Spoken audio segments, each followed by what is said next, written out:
today we're going to be looking at these Schmincke colors. Now, when I first started, I did start with Schmincke. Schmincke was the first one that I got, so it's like my first true love with watercolor.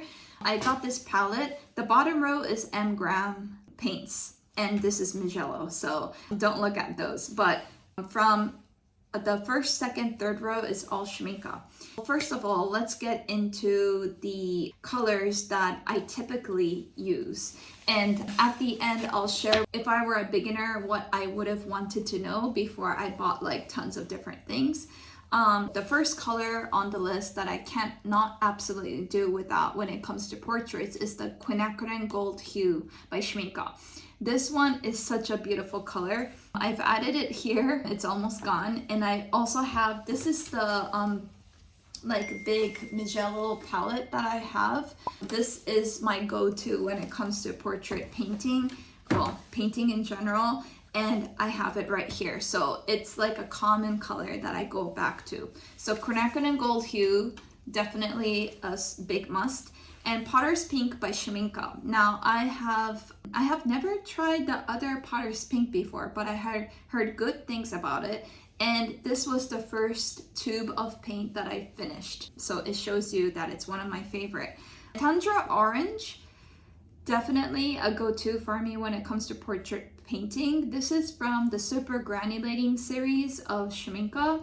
And I'll get into the Super Granulating series later, but it's so fun and it's like the best mix when it comes to creating skin tones.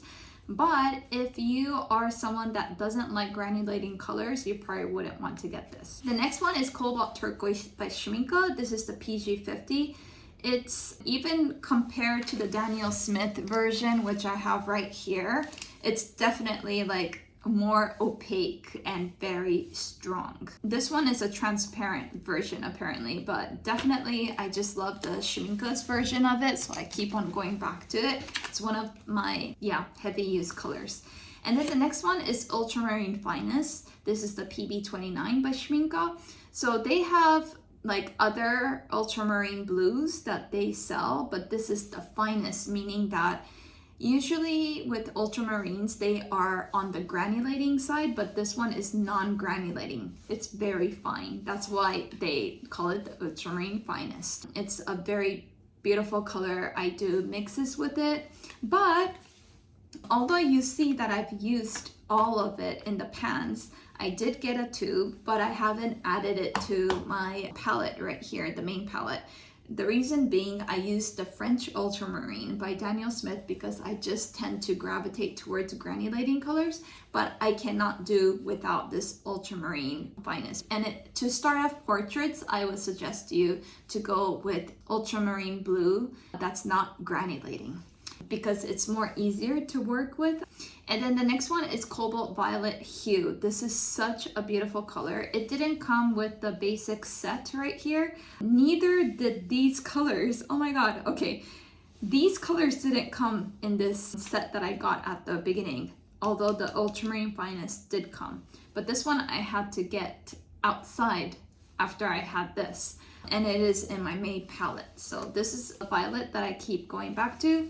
Mahogany Brown, love, love, love this. The reason why I got this Mahogany Brown, which is PBR33, is that I couldn't find the same exact pigment elsewhere. And I thought, well, I don't have it, so why not try it? And in the Super Granulating series, if you look at the pigment index, PBR33 is something that's been mixed to create those colors. So I thought, well, if I have this, I can probably like create a lot of tons of the colors that the Super Granulating series has. English Venetian Red, this PBR101. I just love mixing it as a background when I do gouache paintings. It gives that like antique-y looking feel.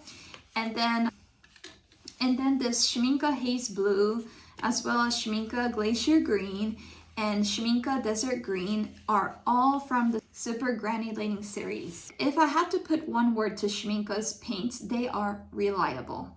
Like, they are not the fun pigments. What I mean by that is that Daniel Smith has more of a fun feel for me. That's why I think I gravitate towards Daniel Smith. And I have tons of Daniel Smith colors. The Primatex series that they use like semi-precious to precious stones, you know, they are really fun. But if you want fun, we should go for the super granulating series. But I would say if you have a specific color that you gravitate towards like using, say for me, I just use a lot of blues. So then when I looked at the super granulating series that I typically use over and over, it's the Schmincke Haze Blue.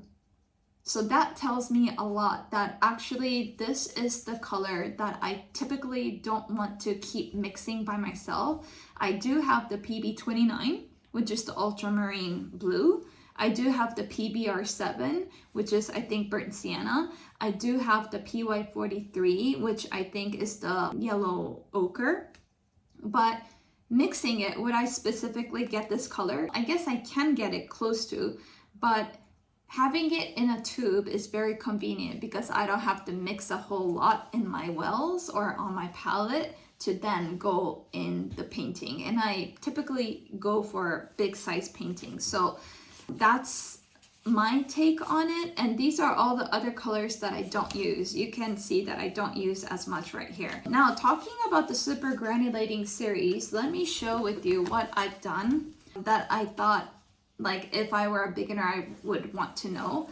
Like before I bought these super granulating series, these are all the colors that I own in watercolor.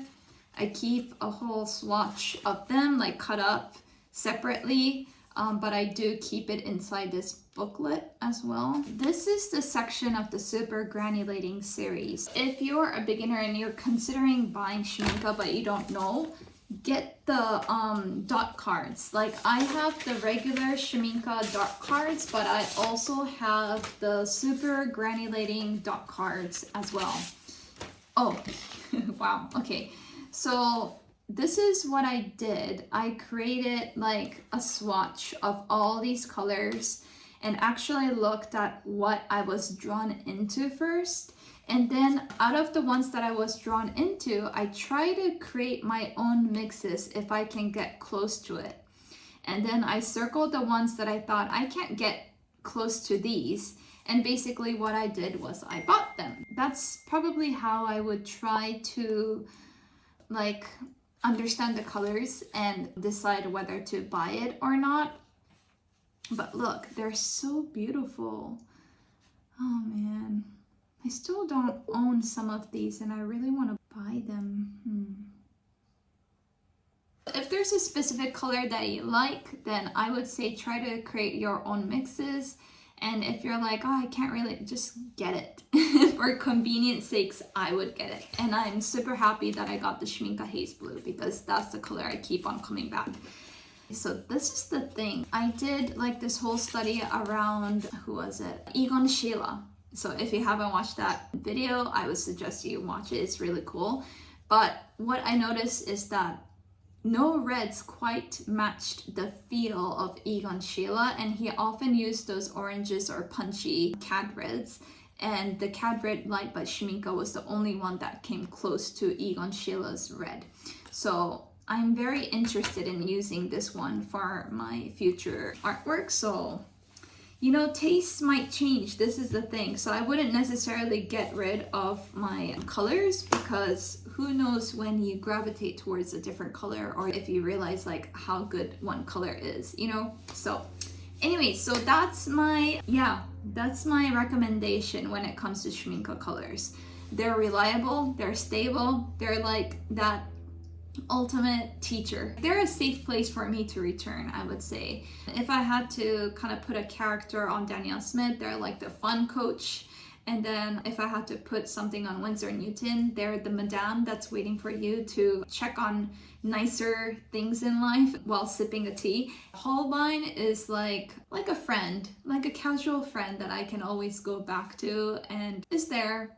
M. Graham, I'm not too sure. A friend that I haven't got to know yet as much, but they are sticky. If you have your Schmincke favorite paint, leave them in the comments below.